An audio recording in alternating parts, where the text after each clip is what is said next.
Sa tala ng NDRRMC, mahigit 145,000 pamilya ang inilikas sa 7 rehiyon sa bansa na hinagupit ng Bagyong Ruby. Marami sa mga inilikas ang nakatira sa mga tabing dagat. Balitang hatid ni Arnold Clavio.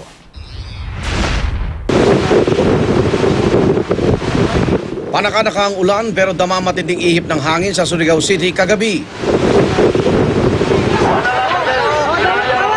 Kaya naman sa gitna ng dilim, sa pilitang inilikas ng lokal na pamahalaan at ng militar ang mga residente sa isang barangay sa tabing dagat.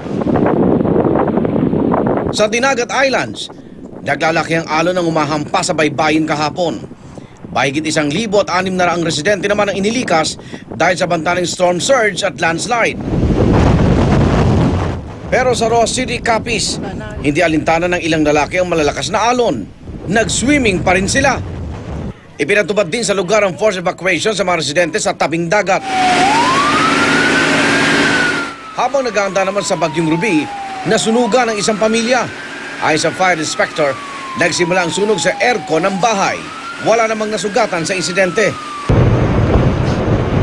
Sa Bogo City, Cebu, malakas pa ng hangin at umuulan din, hindi natinag ang kasalan sa simbahan ng lungsod. Wala rin daw nagkansela sa mga natakdang kasalan kahapon. Nag-blackout naman sa Romblon matapos masira ang mga linyang nagkukonekta sa hydropower plant ng isla. Sa Legazpi, Albay, kasamang inanod kahapon ng mga nagngangalit na alon ang mga basurang itinapon sa dagat. Ako naman, Arnold Clavio, GMA News.